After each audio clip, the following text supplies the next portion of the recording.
Alors, bonjour Mathieu. Aujourd'hui, tu as été mis en état modifié de conscience pour aller observer un sujet. Et ce sujet, c'est que j'aimerais savoir si notre présent est influencé par notre futur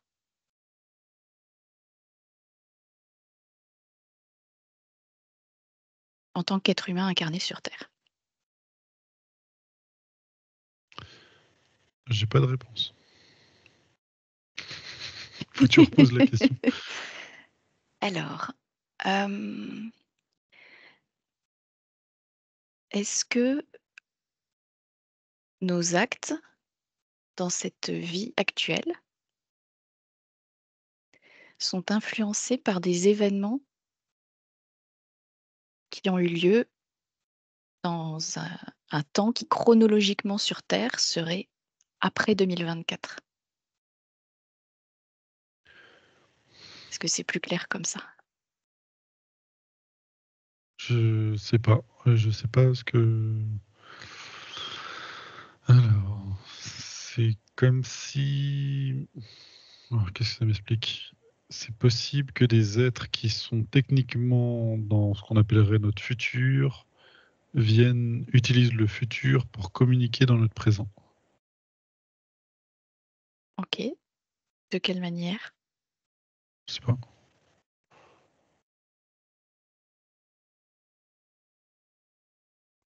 C'est très bizarre parce que j'ai l'impression que techniquement le futur donc n'existe pas.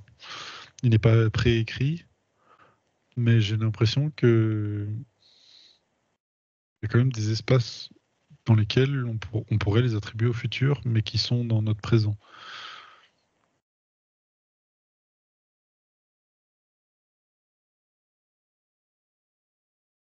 Ça me paraît complexe. Ou on n'est peut-être pas sur la bonne angle d'attaque. Mmh. Pour... Alors, si je prends un exemple concret. Imaginons que, avec, un recul qui ferait que je ne serais pas dans l'espace-temps terrestre, j'observe mon expérience sur Terre et donc est-ce que je peux avoir des éléments du futur ou de certains futurs peut-être, c'est peut-être ça qui bloque dans la question, qui font que j'influence mon incarnation actuelle pour orienter, vers un certain futur. Alors, j'ai l'impression que oui.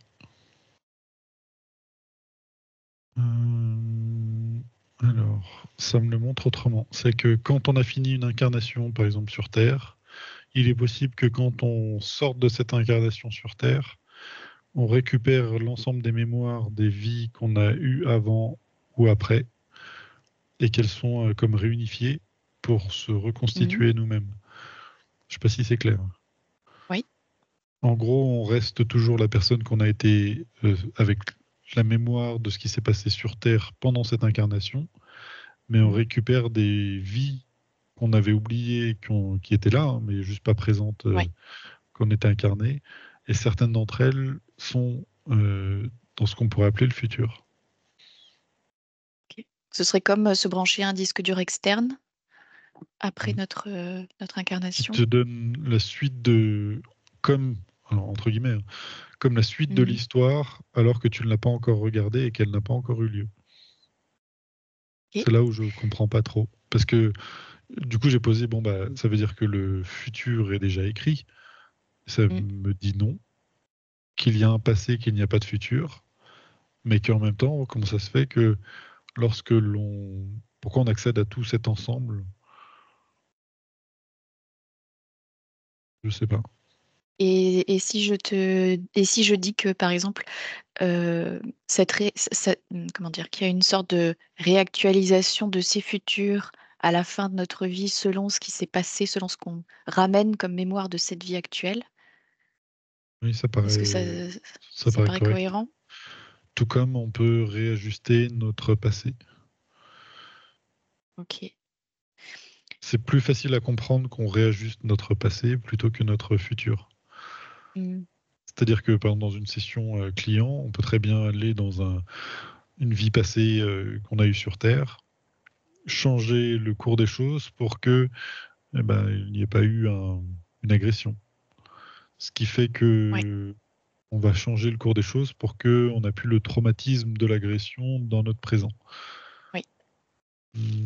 Du coup, on a changé notre passé, entre guillemets, Mmh. mais en même temps, j'ai l'impression qu'on pourrait comme observer notre futur, changer des éléments du futur pour changer le présent.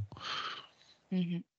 Alors que je te dis ça, ça paraît simple, mais je vois que le futur n'existe pas. Et que le passé, semble-t-il, entre guillemets, n'existe pas non plus là où je suis. Donc je sais pas OK. si ça t'aide. Est-ce que donc ça voudrait dire que finalement en partant du temps présent, le futur et le passé sont plutôt des probabilités qui se remettent à jour en fonction de l'expérience présente? Ouais. Des probabilités qui évoluent en fonction des perceptions de notre propre présent. OK. Alors c'est complexe. C'est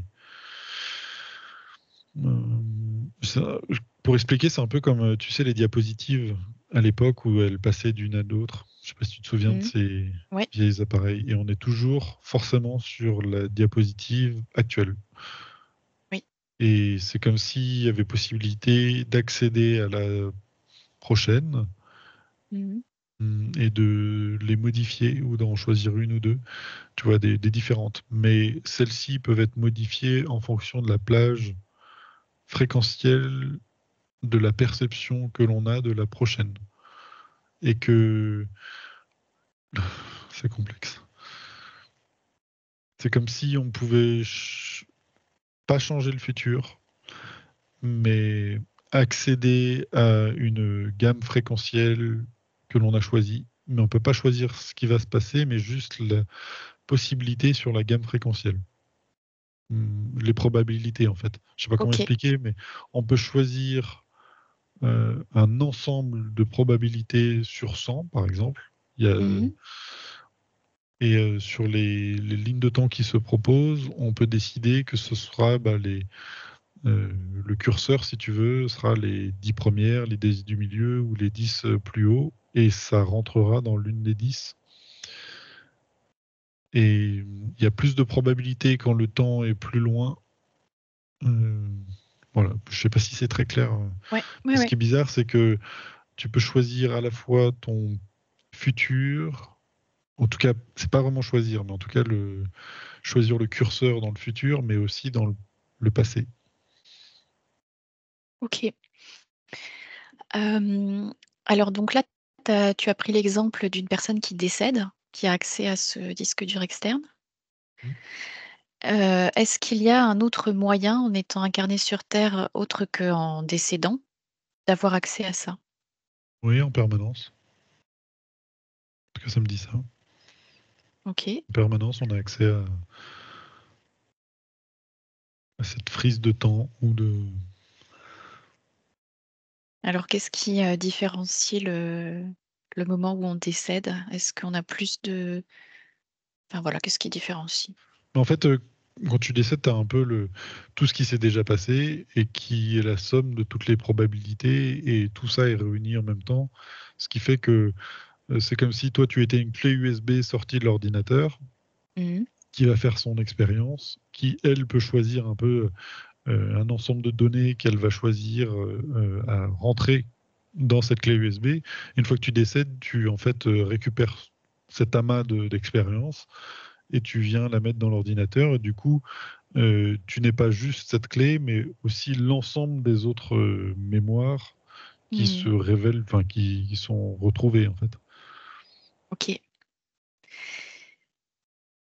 D'accord. Alors ça c'est drôle parce que c'était pas, à la base en lien avec le sujet, mais, j'ai vu justement ce matin une vidéo de Borvo, le voyageur de la conscience. Il y a une chaîne YouTube et où, il expliquait que quand il fait un voyage astral, il a eu l'occasion de justement se souvenir de vies antérieures par ce phénomène d'avoir accès à des mémoires, plus de mémoire en fait. Mm. Ça te confirme si je parle de voyage astral, la possibilité Oui, tu peux, oui. d'avoir cet Ça accès? part. Tout Et du comme coup, tu peux aller dans le futur, mais en même temps, il y a quelque chose qui est moins tangible. Mais tout comme ça ne l'est pas dans le... C'est difficile d'expliquer. Euh, le futur et le passé ont l'air existent, mais ne sont pas tangibles en même temps. C'est- hmm, Je ne sais pas comment expliquer. C'est comme si, techniquement, notre futur n'existe pas. oui. Pour garder juste un seul aspect.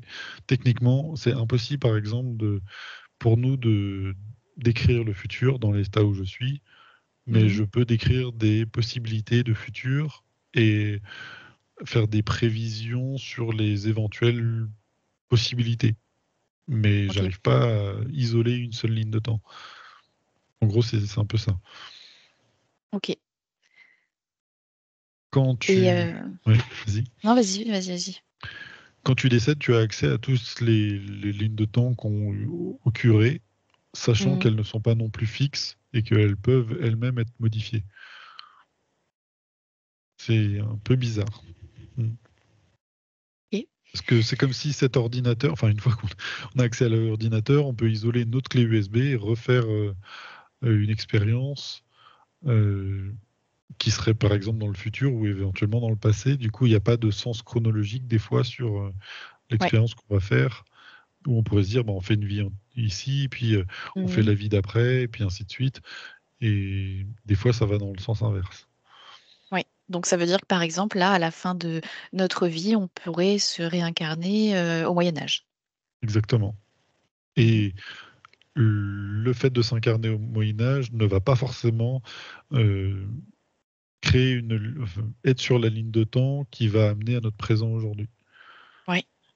Donc, ce qui fait que tu Ok. t'incarnes au Moyen Âge tout en modifiant la ligne de temps, ce qui fait que là d'où tu viens, qui est censé être le futur, Mhm. se retrouve modifié et du coup, tu as créé quelque chose d'autre. Je sais Ouais. pas si je suis Ok. clair encore. Oui, oui. Donc, moi, ça me donne l'impression quand on parle qu'en fait, à chaque incarnation, l'incarnation au moment présent représente comme un point fixe qui va modifier le passé et le futur. Et que ça, on peut le refaire finalement à l'infini en choisissant de différents points fixes. Techniquement, c'est ça. Ok. Et Sachant qu'il y a quand même des points de passage sur lesquels on peut pas, comme pas modifier. Tu auras d'accord. beau te réincarner plein de fois dans le passé, il y a des choses que tu pourras pas modifier. Ok. Alors, comment ça se fait ça? Quel mécanisme fait qu'il y a des points qu'on peut pas Il y a modifier? des, il y a comme une histoire collective également, dans lequel Hmm. tu peux modifier certaines choses, mais tu pourras pas modifier. Parce que je me suis dit, bah, techniquement, tu peux revenir dans une vie dans le passé et puis faire en sorte qu'il n'y ait pas eu la Seconde Guerre mondiale, par exemple. Ouais. Et c'est comme si non, tu, Ok. techniquement, tu peux pas. Tu peux changer des choses, mais pas à ce point-là, en fait. Ok. Très Mais bien. moi, je sais pas. Il y a beaucoup, il semble-t-il beaucoup de possibilités, mais pas forcément dans le sens où on voudrait l'utiliser à premier abord. Hmm. C'est Mais pas c'est vrai que moi, aussi simple. l'utilisation à laquelle j'avais pensé, c'était de me dire, ben, j'ai eu la sensation une fois en exploration de prendre du recul et d'avoir la conscience que j'étais venue ici, mais parce que dans un futur, il s'était passé quelque chose qui a fait que bah, j'ai pris une vie antérieure, enfin, chronologiquement antérieure pour aller modifier des paramètres, Hmm. en quelque sorte. Ça me dit oui, même si je comprends pas toute ta question. Voilà.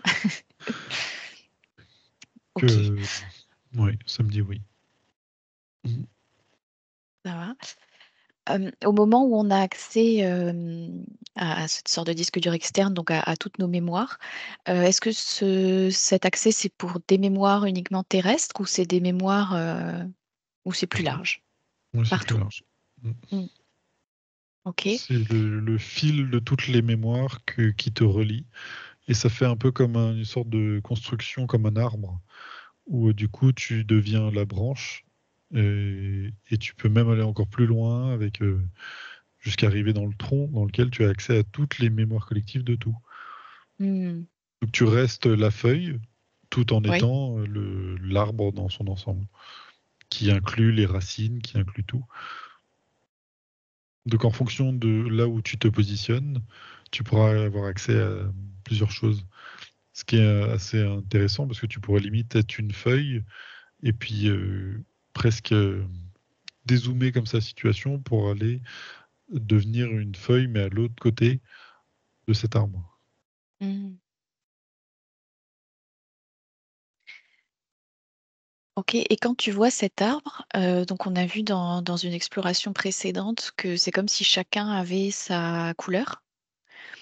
Est-ce que cet arbre représente cette couleur unique? Donc cet arbre, c'est notre unicité, pas notre unicité, notre individualité quelque part de couleur? Ou est-ce que c'est au contraire on se reconnecte à toutes les couleurs? Je sais pas si tu vois ce que je veux dire. Ouais, ouais. Alors, il y a un spectre de couleurs qui dépend de l'arbre, sauf qu'il y a également des feuilles à l'extérieur qui ne sont pas issues de cet arbre-là. D'accord. Il y a d'autres arbres.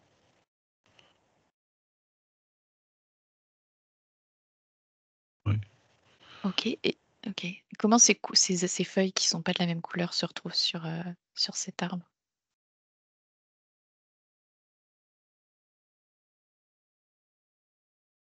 Bien sûr qu'on puisse continuer à parler d'arbres. Tu peux lui donner un autre mot s'il y a quelque chose qui te vient qui soit plus adapté. Bon, ça devient encore plus complexe, mais c'est comme si il y a cet arbre, son jardin, et que des êtres sont rentrés dans le jardin sans venir de cet arbre au tout début. Mhm. Parce qu'on va trop loin. Moi, j'avais trop loin. Ok. Euh, donc, ça voudrait dire que l'expérience que nous sommes individuellement, notre couleur vient se teinter de d'autres couleurs avec qui on expérimente ou on échange quelque chose. Alors, si tu es si t'es un être qui justement vient s'incarner sur Terre, le but est de retrouver ou d'être en harmonie avec toi-même, de trouver ta Oui, couleur et de la faire rayonner. oui. Chacun ayant cette tonalité particulière. Mhm. Et oui, c'est un peu le but, c'est de trouver sa couleur et qu'on ait un spectre assez riche de différentes couleurs à la base. Ok, ok. Mais certaines... en fait, je vois des êtres qui sont pas issus de cette source, de cette création-là, qui D'accord, sont mélangés à toutes ces feuilles qui ne viennent pas de là. d'accord. Ils viennent d'une autre source. Mm. D'accord. Ok, très bien. Euh, Est-ce que on a fait le tour par rapport au fait de l'influence de notre présent, de notre futur et du coup bah, notre passé, on a vu, sur notre présent? Parce que là, on s'est un peu éloigné. Oui, je pense que c'est un sujet qui peut être très intéressant, mais il nous manque des données pour pouvoir vraiment le rendre applicable. Applicable, tu veux dire qu'on pourrait se servir de ces connaissances? Ok. Plus tard, dans un futur assez lointain, enfin lointain. Plus tard, on pourra commencer à modifier le temps ou comme palper un peu ces choses-là, de Hmm. projeter devant soi notre futur. Là, c'est trop Ok. complexe sur Terre. OK. Qu'il y a des personnes effectivement, qui sont spécialisées là-dedans et je crois qu'il y a notamment, monsieur Guilleauman qui parle beaucoup de ça et de se souvenir du futur et puis, par ce moyen justement influencer, bah, nos lignes de temps et cetera. Ben, voilà, je sais qu'il y a des Ouais, gens qui sont un peu qui planchent sur le sujet. ça vaudrait le coup, par exemple, de poser la question, juste la question d'explorer ses vies futures. Parce qu'on le fait pour les vies antérieures, Ouais, et de voir ce qu'il en est. OK. OK, très bien, ben, on va le rajouter à la liste, Mm. de tout ce qu'on veut faire. Alors il y a ton image qui est complètement pixelisée, alors je ne sais pas si c'est que chez moi ou, on verra bien, mais c'est très, très bizarre ce que ça fait, tu verras. Ok. Peut-être je suis plus dans le présent, alors. C'est ça, à mon avis, tu es sorti de tu es, voilà, tu es en orbite dans l'espace-temps. OK, très bien. Eh bien, Mathieu, je te remercie pour, ces informations passionnantes et j'espère qu'on aura une suite à toutes ces découvertes et merci à tous, de nous avoir, suivis et vous pouvez mettre, un like, un commentaire et puis, partager et suivre nos chaînes pour soutenir nos explorations. Merci Mathieu. C'est à toi.